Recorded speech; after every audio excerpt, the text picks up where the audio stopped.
सुमित्रा की है, जो उनके प्यार के मिलन के बारे में तथा उनके अंदर पनपते हुए एक प्रेम आत्मा की है। कसौली भूत की कहानी। राजेश और सुमित्रा एक ही कॉलेज में एक साथ और एक ही क्लास में पढ़ते थे।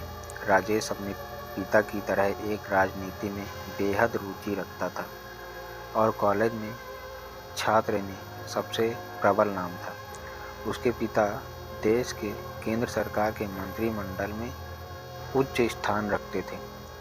राजेश जितना अधिक नेता में प्रबल था, उतना ही वे लड़कियों का दिल जीतने भी प्रबल रहता था। उसकी छवि पूरे कॉलेज में बेहद उत्तीर्ण पद पर रही। वे पढ़ाई के साथ खेल भी अव्वल रहता था। जब भी किसी भी शख्स को कॉलेज में कोई भी मुसीबत से सामना करना पड़ता, उसका हाल मात्र राजेश के पास होता था। राजेश का दिल नेतागिरी के अलावा किसी अन्य केंद्र पर भी केंद्रित था। उस केंद्र का नाम सुमित्रा था। सुमित्रा भला की खूबसूरती थी। वे अंग्रेजी डिक्शनरी में ब्यूटीफुल शब्द का सबसे प्रमुख व्याख्यान रखती थी। शर्मीले स्वभाव की भोली सी सूरत ओढ़े सुमित्रा प्रेम की एक अलग प्रस्तुति पेश करती थी, जो बेहद प्यारी थी। सुमित्रा मन ही मन राजेश को चाहती थी, लेकिन वह कह नहीं पाती थी, क्योंकि उसे यह डर था कि कहीं राजेश मना करना दे। क्योंकि राजेश बेहद अमीर घर से ताल्लुक़ रखता था, तो वही सुमित्रा एक सामान्य परिवार की बेटी थी। एक दिन सुमित्रा कॉलेज से घर की ओर जा रही थी। रास्ते में उसे राजेश मिला। दोनों की नज़र एक दूसरे को देखने लगी, जैसा कई जन्मों के बाद बातें कर रहे हों। कुछ मिनटों के बाद दोनों में एक दूसरे से नज़र हटाई और नीचे की ओर झुकाई। राजेश बाइक पर अलग दिशा निकाल रहा था, तो वहीं सुमित्रा अलग दिशा। दोनों एक दूसरे से काफ़ी दूर हो गए थे। तभी सुमित्रा को कुछ लोग छेड़ने लगे, जो कॉलेज के ही थे। सुमित्रा काफ़ी घबरा गई, वहाँ से तेज़ रफ्तार में दौड़ने लगी। राजेश को अचानक से सुमित्रा के पास कोई काम याद आ गया। वह मुड़ा और अपनी बाइक को तेज़ी से सुमित्रा की तरफ लाने वाला अचंभित रह गया, जब देखा कि सुमित्रा वहाँ मौजूद नहीं थी। राजेश को वही लड़के दिखे। राजेश को उन्हें देखकर यह आभास हो गया था कि सुमित्रा के पास कुछ हरकत कर रहे होंगे जरूर। वही रुका रहा और उन लड़कों से बात करके उन्हें सभी को भेज दिया। कॉलेज के सब लड़के राजेश से डरते थे, क्योंकि वह किसी के साथ भी अन्याय नहीं सहन कर सकता था। जैसे ही वह गए, राजेश सुमित्रा को ढूंढने की कोशिश करी, लेकिन वह काफ़ी देर तक नहीं मिली। परंतु जैसे ही वह वापस जा रहा था, तभी उसके कुछ रोने की आवाज़ सुनाई दी। यह आवाज़ एक गली से आ रही थी। राजेश ने उस गली की तरफ मुड़कर देखा तो सुमित्रा को पाया। सुमित्रा काफ़ी भयभीत थी। राजेश ने उसे अपने बाहों में ले लिया और उसे भरोसा दिलाया कि वह उसे खुश नहीं होने देगा।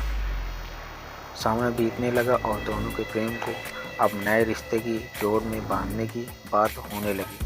तभी सुमित्रा और राजेश दोनों का विवाह होना तय हुआ। सुमित्रा ने बताया वह अनाथ है, उसका कोई नहीं है, वह अकेली रहती है घर पर। इस पर कईयों ने राजेश के घर से आपत्ति दर्ज की, लेकिन राजेश के सुमित्रा के प्रति प्यार देखकर वह शादी करने को राजी हो गया। उनकी और जोर में शादी भी संपन्न हुई। दोनों तरफ एक दूसरे बेहद खुश थे। 3 अगस्त इस तारीख का प्लान बनाकर दोनों घूमने के लिए हिमाचल प्रदेश के एक शहर कसौली पहुंचे। कसौली के प्रसिद्ध रेस्टोरेंट कसौली पैराडाइज में अपने प्यार भरे क्षण बिताने के लिए वे वहां के मैनेजर से एक कमरा लेते। राजेश ने सुमित्रा से कमरा चुनने को कहा। वह रेस्टोरेंट 5 मंजिल था। सुमित्रा ने सुझाव दिया कि कमरा 3रा मंजिल पर ही लेंगे। ऐसा उसके लिए कहा, क्योंकि रेस्टोरेंट के 3रे मंजिल से पहाड़ों का बेहद मनमोहक दृश्य नजर आता था। इसी कारण 3री मंजिल के कमरे महंगे भी होते थे और जल्दी फुल भी हो जाते थे। मैनेजर ने उन्हें 304 कमरे की चाबी दी और वेटर को बुलाया ताकि वह सामान लेकर जा सके, लेकिन सुमित्रा उस मैनेजर से जिद करते हुए कहने लगी कि उसे 308 नंबर की चाबी चाहिए। मैनेजर ने उन्हें मना कर दिया और कहा कि वह कमरा अभी रेनोवेशन होना है, लेकिन सुमित्रा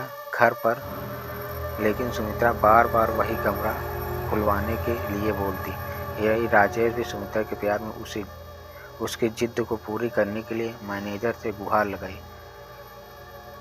खुलवाने को शुरू में तो मैनेजर नहीं माना, अंत में उसे मानना पड़ा क्योंकि राजेश ने ज़्यादा धन देने का वादा किया था। दोनों कमरे में एक दूसरे को निहार रहे थे, साथ ही पहाड़ों को भी, जो कसौली की खूबसूरती को बाखूबी दर्शा रही थी। जैसे ही दोनों एक दूसरे के प्यार में डूब रहे थे और सारी हदें पार करने की ओर बढ़ रहे थे, तभी एक अजीब सी आवाज़ ने दस्तक दी। राजेश ने पहले कमरे में हर एक कोने में देखा कि कहीं कोई खिड़की खुली ना रह गई हो। वह उठा, लेकिन खिड़की कोई नहीं खुली थी, पर उसे किसी के चलने की आवाज़ पूरे कमरे में सुनाई दे रही थी। वह डर के मारे बेड पर मुड़कर देखने लगा, लेकिन वह देखकर अचंभित रह गया। वहाँ सुमित्रा मौजूद नहीं थी। वह डर की सीमा को लांघ चुका था। पूरे कमरे में वह सुमित्रा को चिल्लाने लगा, कमरे के बाहर जाने की कोशिश करता, लेकिन कमरा मानो किसी ने बाहर से बंद कर दिया हो। यह पहली बार था कि राजेश डर के मारे रोने लगा हो। अचानक से उसके कमरे के बाथरूम से पानी चलने की आवाज़ आती। वह दौड़ता हुआ बाथरूम की तरफ पहुंचा। जैसे ही वह उधर पहुंचा, पानी की आवाज़ बंद हो जाती है। राजेश, जानू कहाँ ढूंढ रहे हो तुम मुझे? आओ मेरे पास, सुमित्रा की आवाज़। राजेश देखता कि सुमित्रा बालकनी में खड़ी हुई होती है। जैसे ही राजेश डर के मारे उसके लिपटने के लिए बढ़ता, सुमित्रा एक कदम से गायब हो जाती है और राजेश पहाड़ से नीचे गिराता है। इसकी मौत हो जाती है। अगले दिन उसकी लाश पहाड़ से बरामद होती है। इंस्पेक्टर रणदीप सिंह को हकीकत करने की जिम्मेदारी मिलती है। उस लाश के पोस्टमार्टम रिपोर्ट के मुताबिक राजेश मौत से उसकी धड़कन काफ़ी तेज़ चल रही होती है। इंस्पेक्टर सुमित्रा को ढूंढने की कोशिश करते हैं, लेकिन उन्हें सुमित्रा का कहीं भी पता नहीं चलता। मैनेजर से इंस्पेक्टर सीसीटीवी कैमरे की फुटेज मंगाता है, परंतु वह रिकॉर्डिंग देखकर परेशान हो जाता है। सीसीटीवी कैमरे में सुमित्रा की कोई फ़ोटो ही नहीं दिख रही होती है। इंस्पेक्टर को यह मैनेजर की चाल लगती है। इंस्पेक्टर राजेश के घर पर उसकी मौत की खबर लेकर पहुंचता है, तभी परिवार वाले आहत हो जाते हैं। इसी वक्त राजेश का भाई इंस्पेक्टर से सुमित्रा के बारे में पूछता है। इंस्पेक्टर कहता है कमरे में तो कोई नहीं मिला।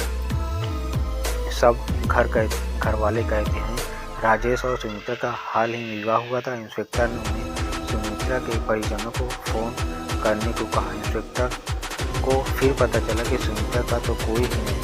वह कॉलेज में पता करने गया तो पता चला कि कॉलेज में सुमित्रा नाम की कोई लड़की ही कभी एडमिशन ही नहीं लिया। वाकई में वह एक भूत थी।